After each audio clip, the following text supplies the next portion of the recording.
2019년 대한민국 서울특별시의 삼천공원. 이 삼천공원 안에는 뉴욕타임즈에서도 소개된 도서관이 있는데요.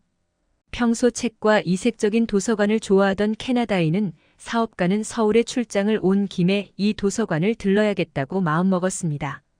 하지만 그가 삼천공원에 가려는 순간 비가 내리기 시작했는데요. 잠깐 고민하던 그는 근처 편의점에 들어가 우산을 삽니다. 우산을 사서 삼천공원 안을 걷던 그는 어느새 자연과 잘 어우러진 느낌의 도서관을 발견하고 기분 좋은 미소를 보이며 도서관에 들어가려고 합니다.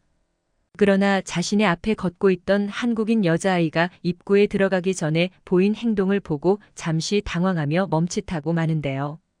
과연 그는 무엇을 보았길래 이토록 얼어붙은 걸까요? 함께 알아보도록 하겠습니다. 해당 사연은 캐나다 홍콩 혼혈 사업가 네이션 더들리 씨의 사연을 바탕으로 재구성되었습니다. 안녕하세요. 제 이름은 네이션 더들리로 현재 캐나다 캘거리에서 24시간 커피숍과 아시아 레스토랑을 동시에 운영하는 사업가입니다. 저는 캐나다인 아버지와 홍콩인 어머니 밑에서 자라 어릴 때부터 각종 다양한 아시아 요리를 맛보고 자랐는데요. 저희 아버지는 직업이 요리사는 아니었지만 어릴 때부터 태국이나 중국, 한국 같은 아시아의 요리들을 무척 좋아하셨고 실제 현지에 여행 가서도 자주 음식들을 맛보곤 하셨죠. 저희 어머니 또한 아버지가 홍콩 여행을 갔을 때 들르셨던 만두 가게에서 일하고 있던 직원이었습니다. 아버지는 어머니에게 첫눈에 반했고 한번 마음먹었다 싶으면 재빨리 실행해버리는 아버지는 어머니에게 맹렬히 대쉬를 했습니다. 저희 어머니 또한 무척 열정적이고 모험심이 강한 여성이었기에 저희 아버지와 같이 살기 위해 학생 비자를 발급받아 기꺼이 홍콩에서 캐나다로 오셨죠. 그때가 두 분이 만난 지 겨우 반년쯤 됐을 때 이야기였습니다. 그 반년도 사실상은 편지와 국제 전화로 소통한 시간이 대부분이라 실제로 같이 보낸 시간은 그중 겨우 3주였습니다. 너무 불처럼 타오른 사랑이라 오래가지 못할 거라고 했지만 주변 사람들의 예상을 깨고 2년 넘게 동거하다가 식을 올리고 저를 낳게 되었습니다. 워낙 아시아 요리를 좋아하는 두 분이라 어릴 때부터 빵보다 밥, 만두, 국수 등이 훨씬 익숙했어요. 여름 휴가도 항상 태국이나 대만, 홍콩 등 아시아로 떠나곤 했죠. 저는 아버지를 닮아 아시안 음식과 요리에 관심이 많았기 때문에 자연스럽게 아시안 레스토랑을 열어야겠다는 꿈을 가지게 되었습니다. 저는 대학에서 식품 경영학을 전공하고 아시안 식당에서 총괄 매니저로 일하다가 아버지가 투자해준 돈과 제가 모은 돈으로 꿈에 그리던 제 가게를 차리게 되었습니다. 다행히 아시안 레스토랑은 빠르게 흑자로 전환했고 아시안 레스토랑을 연 지 3년 뒤에는 학교 근처에 24시간 카페까지 열었습니다. 하지만 저는 여기서 한 단계 나아가 변화를 원했습니다. 매출은 흑자를 찍으니 별 문제 없었지만 뭐랄까요? 안정기인 건 좋은데 매출이 정체된 것 같았습니다. 뭔가 메뉴에도 변화를 줘보고 싶고 이 레스토랑도 벌써 10년이 다 되어가니 리모델링도 하고 싶기도 했습니다. 저는 추가할 새로운 메뉴로 한식을 결정했습니다. 예전부터 아시안 레스토랑인데 왜 한식은 없냐고 섭섭해하는 손님들이 많았거든요. 저희 가족은 한국 음식을 좋아하긴 했지만 기본적으로 할 줄 아는 요리가 중화권 요리와 동남아시아 요리에 한정되어 있어서 한국 요리에는 좀 약했습니다. 일식 요리는 그래도 오랫동안 일본 현지 가게에서 일한 베테랑 요리사 한 명이 들어와 같이 의논하며 요리를 만들었기 때문에 큰 문제가 없는데 문제는 한국 요리였습니다. 한국 요리사를 고용하게 되더라도 결국 세부적인 메뉴와 음식의 컨셉 등은 제가 정해야 했기 때문에 저는 가게 리모델링 기간 동안 한국에 여행도 다녀올 겸 음식 기행을 떠나기로 했습니다. 여행을 가기 전 한국 요리에 대해서도 꼼꼼히 조사하고 공부했습니다. 캐나다인들이 먹기에도 부담 없어 보이지만 현지 출신 외국인들이 가진 고향의 향수를 되살려줄 수 있는 음식들을 선택했습니다. 그리고 그 요리들이 유명한 가게 위주로 찾아다니기로 했죠. 첫날에는 비행기를 타고 오전에 도착해 점심때 불고기 맛집에 갔습니다. 이곳의 가게 주인과 점원은 능숙하진 않지만 기초적인 수준에서 영어로 의사소통은 되는 곳이었는데요. 그들은 주문받으면서 테이블 모서리에 있는 동그란 물체를 가리키며 필요하면 여기를 눌러 호출해달라고 말했습니다. 저는 점원이 가리킨 곳을 봤습니다.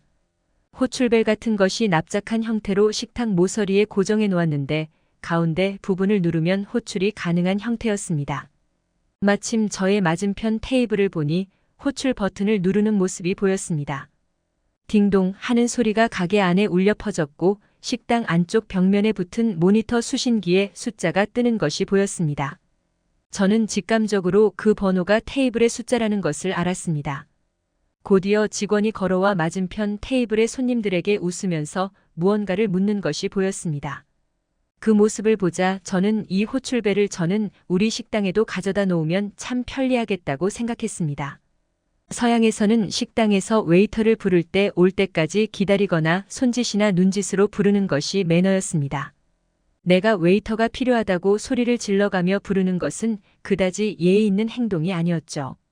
그래서 하는 수 없이 웨이터와 눈이 마주칠 때까지 타이밍을 노리는 때도 빈번했는데 호출벨은 누르기만 하면 바로 가게 직원을 부를 수 있어 편리할 것 같았습니다. 호출벨을 계속 만지작거리면서 식당에만 쓸지 아니면 카페에도 이걸 붙여놓을지 고민하던 찰나 맛있는 냄새와 함께 불고기가 나왔습니다. 달콤하고 짭짤한 맛과 불맛이 어우러진 부드러운 불고기는 제 생각에도 이 정도면 어떤 나라 사람이든 거부감 없이 먹을 수 있는 맛 같았습니다. 저는 다른 음식은 몰라도 불고기만큼은 메뉴에 꼭 넣어야겠다 생각했습니다. 점심을 먹고 나서는 잠시 배도 꺼뜨릴 겸 도서관을 구경하기로 했는데요. 저의 첫 번째 취미가 요리라면 두 번째 취미는 독서였습니다. 어릴 때부터 해리포터 같은 판타지 소설이나 셜록 홈즈 같은 추리 소설 등을 좋아했던 저는 한때 장래 희망으로 소설가를 심각하게 고려해 본 적도 있을 정도였죠. 제가 가보기로 마음먹은 곳은 삼천공원의 숲속 도서관이었습니다. 제가 있는 식당에서 삼천공원은 가까웠기 때문에 10분 정도만 걸으면 삼천공원에 도착할 수 있었습니다.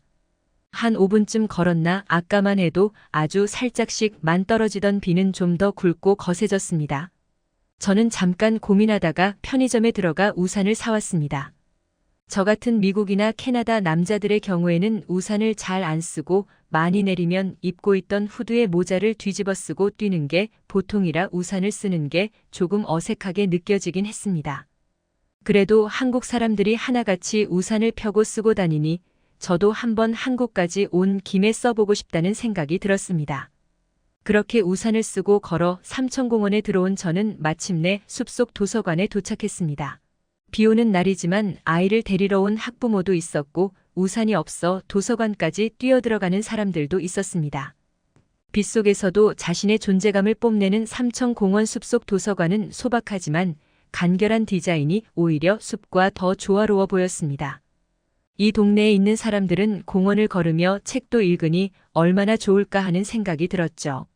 하지만 저는 곧이어 놀라운 장면을 보게 되었는데요. 도서관 입구 안에는 난생 처음 보는 신기한 기기가 있었습니다. 이 기기는 위에서 아래까지 일자로 뚫려 있고 가장 위쪽에는 캡 같은 것이 달려 있었습니다. 제 앞에 여자아이는 그 구멍난 부분에 우산을 쑥 하고 넣었습니다. 그러자 놀랍게도 우산이 투명한 비닐에 알아서 포장되는 것이 아니겠어요? 그리고는 앞으로 잡아당겨 빼내자 포장된 우산이 쑥 나왔습니다. 그 여자아이는 포장된 우산을 들고 도서관 안으로 들어갔습니다. 저의 너클 나가게 만든 여자아이뿐만 아니라 다른 가족들도 입구에서 우산을 포장하고 안으로 들어가더군요. 저 또한 호기심이 생겨 그들을 따라해 우산 포장기를 사용해 보았는데요. 위에서 아래로 넣은 다음 몸체가 비닐이 감싸지면 바깥으로 잡아당겨 빼냈습니다. 확실히 비닐을 씌우면 우산에 있는 빗물이 아래로 흐를 일이 없다 보니 바닥에 비 오는 날 제가 운영하는 식당보다 더 깨끗하더군요. 저희 레스토랑은 아시아 레스토랑이란 특성 때문에 동양인 손님들도 많이 오곤 했습니다. 캐나다 자체가 워낙 이민자가 많은 나라다 보니 동양인을 보는 게 그리 어려운 일이 아니었으니까요. 앞에서 설명했다시피 미국이나 캐나다인과 달리 아시아인들은 우산을 보편적으로 쓰는 국가들도 많아 식당에 들어올 때 우산을 그대로 가지고 들어오는 손님들이 종종 있었죠. 문제는 그렇게 우산을 들고 다니니 뚝뚝 떨어지는 물기가 바닥에 그대로 떨어져 사람들이 밟고 다니면 더럽게 자국이 남거나 바닥이 금세 미끄러워졌습니다. 그럴 때마다 저희 가게 직원은 죽어라 청소했고 아무리 돈 주고 하는 일이라지만 저희 가게 직원이 많이 고생하고 있다고 느껴졌습니다. 그러나 이런 비닐로 우산을 포장해주는 기계가 있으면 저희 가게에도 바닥이 더러워질 일들이 훨씬 줄어들 확률이 높을 것 같았습니다. 저는 그 기계를 찍어서 구글 이미지 사이트에 올려 검색해봤습니다. 우산 비닐 포장기라는 기계였는데 가격도 생각보다 비싸지 않아 저희 가게에도 하나 들여놓으면 좋을 것 같다는 생각이 들었습니다. 저는 아마존에서 한국 회사의 우산 비닐 포장기와 회수기, 그리고 불고기 식당에서 눈여겨보았던 호출벨까지 모두 구매했고 리모델링이 끝나자 기기들을 설치했습니다. 제가 설치했다는 것 중에 회수기는 또 무엇인지 궁금해하시는 분들도 계실 텐데요. 회수기는 안에 비닐로 감싸진 우산을 넣으면 손쉽게 비닐이 벗겨지는 역할을 해주는 기계였습니다. 들어올 때는 비닐로 우산을 포장해주고 식당에서 나올 때는 비닐을 버리고 나오니 손님 입장에서는 편리하고 가게 점원들 또한 우산에 묻어있는 빗물이 바닥에 떨어지지 않아 청소도 훨씬 쉬워졌습니다. 호출벨 또한 직원을 부르기 편리하다면서 손님들의 호평을 받았죠. 한국인들은 참 똑똑도 하죠. 어떻게 이렇게 편리한 물건들을 잘 활용하는 걸까요? 올 10월 달에 메뉴 개발 연구 목적을 위해 다시 한번 몇 년 만에 한국에 들르게 되는데요. 이번에도 한국에 가서 매 눈으로 둘러보며 기발한 발명품이 없는지 한번 찾아봐야겠습니다. 신메뉴 개발을 하러 간 한국에서 기발한 발명품을 발견한 캐나다인의 사연 어떻게 보셨나요? 저희는 언제나 재밌고 감동적인 사연을 기다리고 있으니 제보 부탁드립니다.